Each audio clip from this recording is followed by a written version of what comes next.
And you still got a little bit more of me, unfortunately. But I'm going to invite Chris Donovan out on the stage to join me. Of course, you may have heard from earlier on, he's the COO of the NEAR Foundation.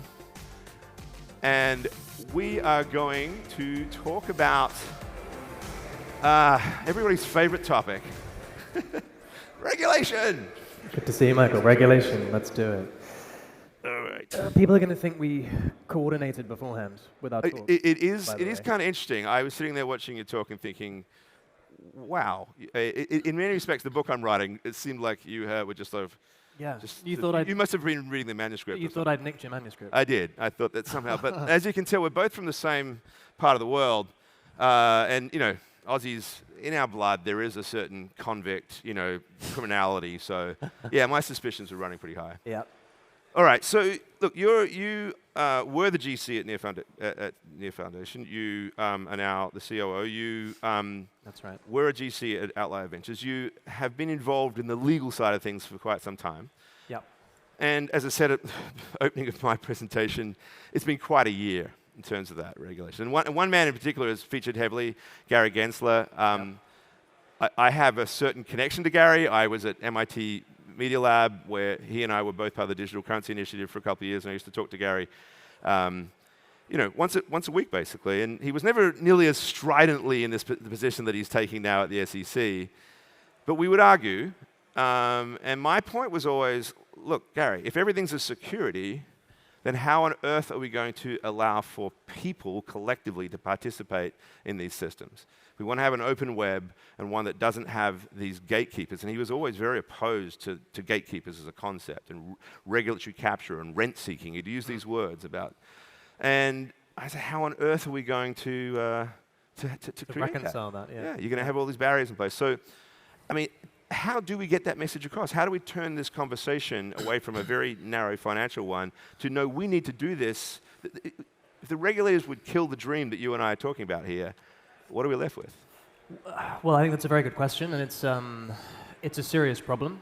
I think our view at the foundation is that we want for the industry and for the open web to be successful, we need fair and proportionate regulation, right? There's no question about that. I think. And many, and I would say most of the people in the industry are also clamoring to have that clarity, right? We're not all running around being scofflaws, trying to break the law, and that actually is one of the most disappointing elements of how Mr. Gensler presents the argument, as if our industry is just full of criminals and that's that, and we get written off. So I think one of the things that we need to do is to be quite honest, behave a little bit better as an industry, set better examples. Like, you're right, it's been a big year. Don't steal your customers' funds. Ideally, don't do that, right? Don't be an out-and-out criminal. That would be great. And like I said, it's unfortunate because a small number of individuals that have caused a huge amount of damage and harm to people have come to paint our entire industry with a very broad brush, or at least allowed individuals or regulators or lawmakers who maybe have these suspicions, maybe they have their vested interest, whatever it is, to essentially jump on that bandwagon and say, yeah, look, you're right. It is just for crime. It is just for people running around trying to do naughty things. When actually, as you and I have been talking about, and as we all in this room know, it is about so much more than that. And the financial use case is one part of what Web3 represents. And I think we do need, true decentralized, permissionless financial infrastructure to be part of this open web, but it's also not the only reason why we're here,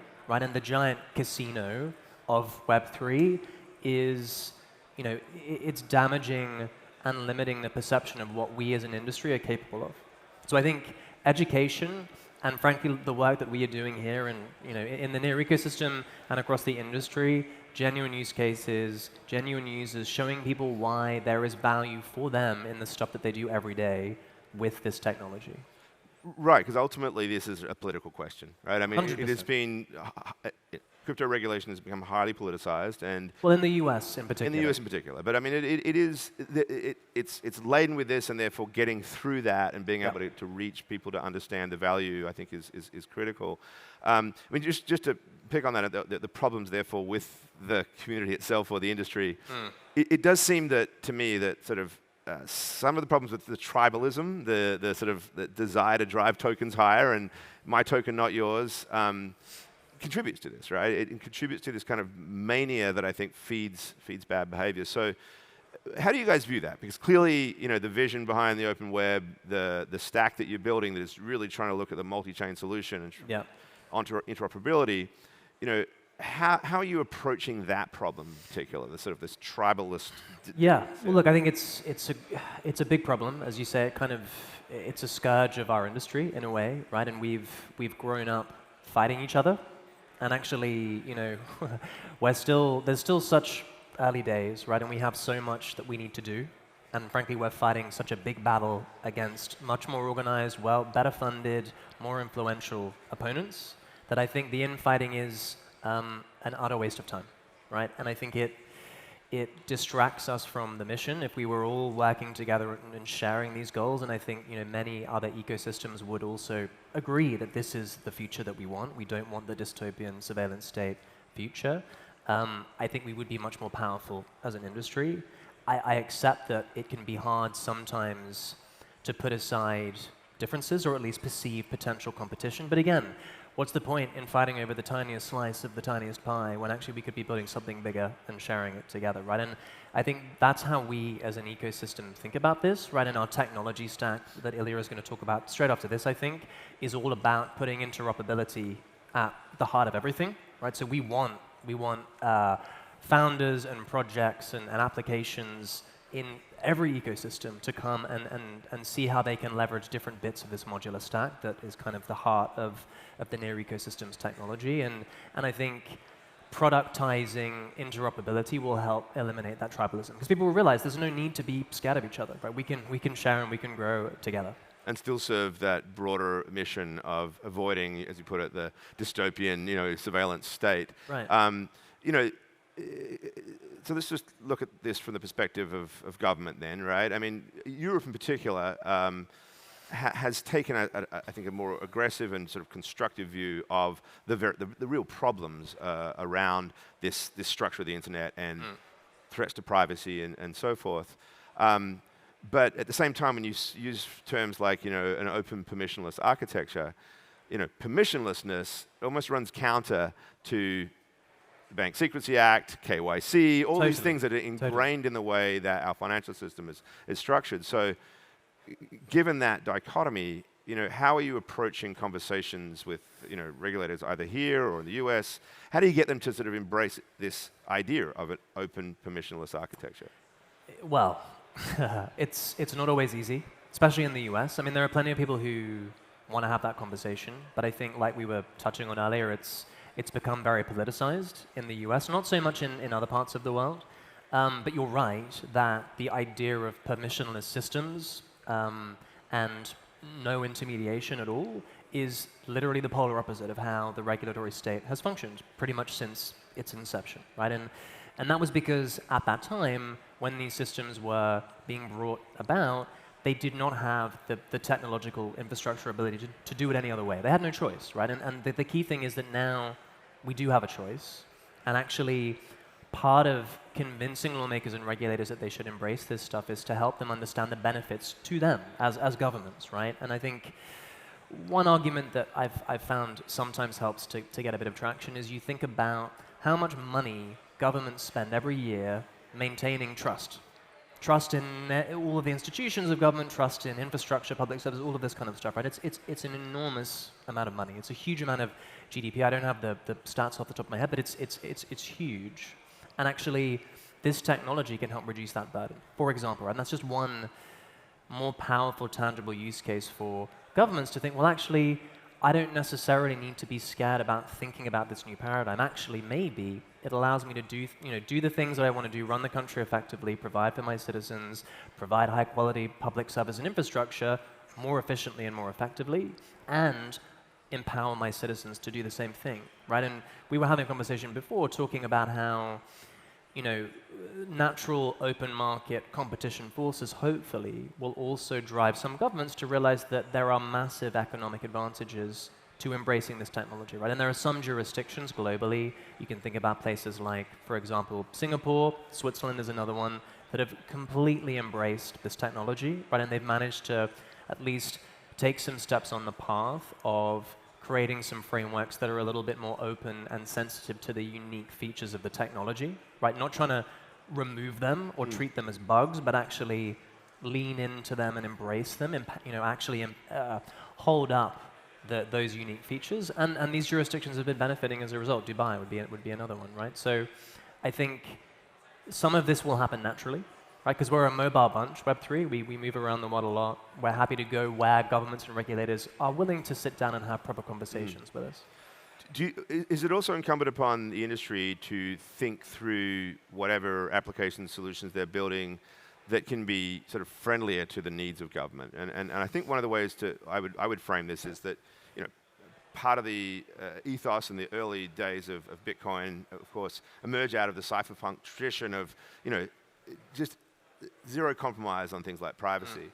And I think that, I'm not suggesting at all that that's not a worthwhile position to take, but I figured like when we think through, say, COVID, and there was an opportunity to actually, have a zero knowledge proof kind of structure for how we would check whether somebody had had a vaccine or not.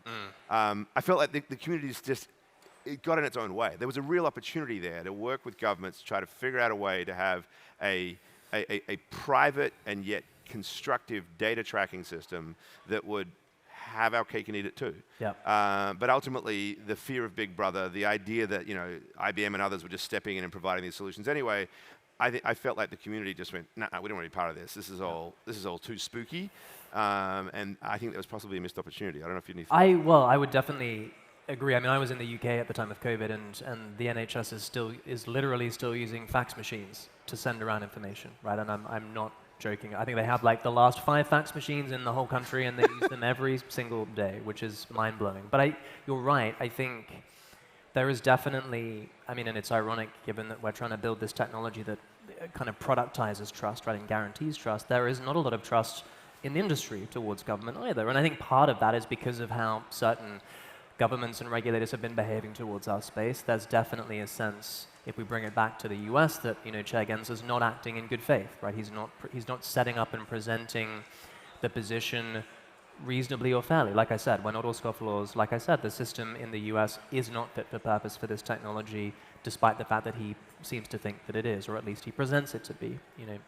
So for us as an industry, to me, it's about figuring out, how we can try and rebuild that trust. And like I said, there are some parts of the world where that seems like it's at least a possibility.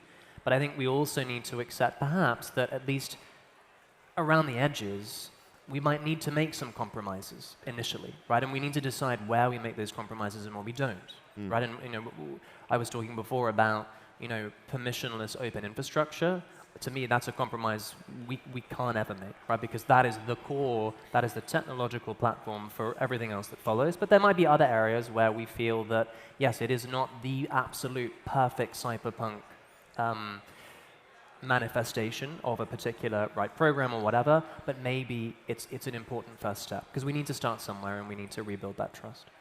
So you mentioned earlier, Dubai and the idea that this is a borderless technology. You can go anywhere. So in the light of that, how are you viewing what some people see as almost like a competition amongst different jurisdictions right now? Well, you mentioned Dubai. Europe has got the MiCA regulatory framework. Japan is even doing things. Hong Kong, Australia, yep. Various different flavors of it. The UK seems to be going back and forth. I'm not quite sure where they stand right now. But that's classic UK. Yeah. But the US is sort of way behind. And so are we indeed in this world where we're sort of regulation shopping, and is that something to the industry's advantage? How do you approach that aspect of things? I think regulatory shopping makes it sound almost cheap, I guess. And I don't think that it is. I think we have to make the best of what we've got, right? And I do think that the way that the US has been behaving the last 2 or 3 years towards our space is cutting off its nose to spite its face in many ways, right? And it is a unique political feature of the environment in the country for all the reasons that you were talking about before. But my view would be, why shouldn't we take advantages of opportunities that are presenting themselves in other parts of the world? Mm-hmm. Why shouldn't we, one of the things that the foundation is doing is working with governments and regulators in some of those jurisdictions to actually create proof of concept, things like sandboxes and safe harbors and stuff that we can then take to the US and we can take maybe to the UK if it ever makes up its mind and say, look, guys, this stuff does work, and actually it does bring demonstrable benefits. And again, one of the things that we need to do as an industry, as an ecosystem, is be really good at shouting about what we are good at and like what is the value of this stuff. It is not just the giant casino, right?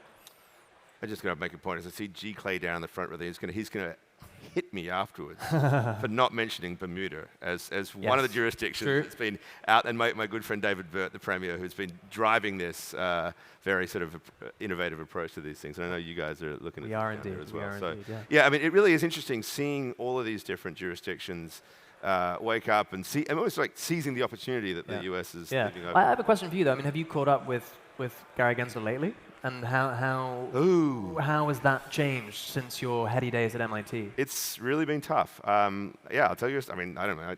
I don't. I wouldn't have answered these sorts of questions a while ago because I was trying to maintain the relationship, but it just doesn't work anymore. So I happily talk about it. All right. Yeah, look, I figured when Gary came into office that this was it. CoinDesk was going to get the first interview. We were going to get he was going to come and keynote consensus and everything else. And he didn't answer my calls, didn't respond. Every single request we had was a no. Finally, 2 years later, Nick Day, who was the best policy reporter covering crypto, bar none, anywhere in the world, finally got an interview with Gary on CoinDesk TV. It has seemed to me that in itself was just completely deliberate. Like he saw no upside in being associated with a crypto publication. Yeah. It just occurred to me that, somebody said to me, look, there's MIT Gary and then there's Washington Gary, and they are two different animals. And so it felt like this was a very calculated political decision to associate himself with the folks who are attacking this industry and therefore to disassociate himself with anybody else who'd been part of it before. So no, haven't had him speak at Consensus, haven't had any interviews since that one.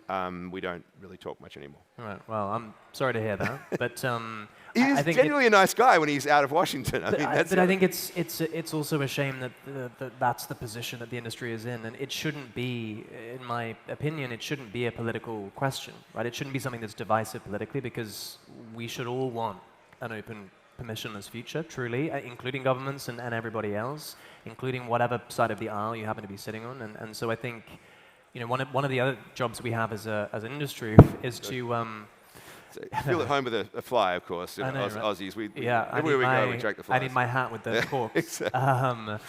I think we also need to try and help find common ground politically and to find use cases and demonstrations of value that can help unite people politically too, right? And again, that's a huge challenge. And honestly, I don't know what the answer to that is yet. Do you think the trial of Voldemort is actually something that will help in this? That will, it's cathartic. It gets it all forgotten about. Well, look, I think, and also an opportunity for this industry to learn from its own mistakes. Yes, well, I think it's definitely that. I think it also, like we said, we need less people stealing customer funds and actually focusing on bringing value to their users and building legitimate, sustainable businesses. And obviously, people who are doing criminal things should be punished, right? Absolutely, unequivocally. And I think again, the whole industry is united as being in that view.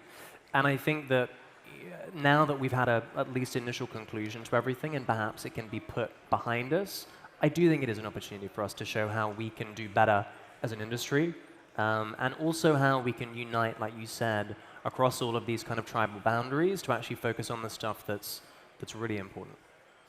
Running short on time, so maybe one sort of final message to these. What is the one thing that you would ask people to do in support of a constructive, lobbying, action for change approach to regulation? That's a good question. I wish you'd told me before that you were going to, so I could have. Sorry. I'd have to think of something on always this tell it, the one thing. Yeah. Well, I think to me it would be try and maintain hope.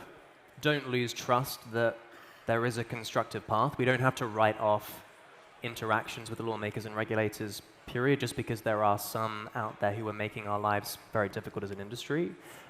There are many others who are genuinely curious, genuinely believe in the technology, are doing their best to try and bring it to the fore from a policy perspective, trying to make things happen. So I think, yeah, don't lose hope. Regulators are Stay human optimistic. beings. They're human beings. They are as well, humans right? too, Right? like And, lawyers as well. Yeah, I mean, I think that speaks a little bit to what you're saying, like this tribalism, being able to actually step back and see that there's probably folks with good intentions, and that can definitely, that can be used in some way to move this thing forward. Okay, well, thank you so much for the time. Round of applause for Chris Donovan, everyone. Thanks very much, everybody. And I think we've got the amazing Julia up next. Thanks very much, everybody.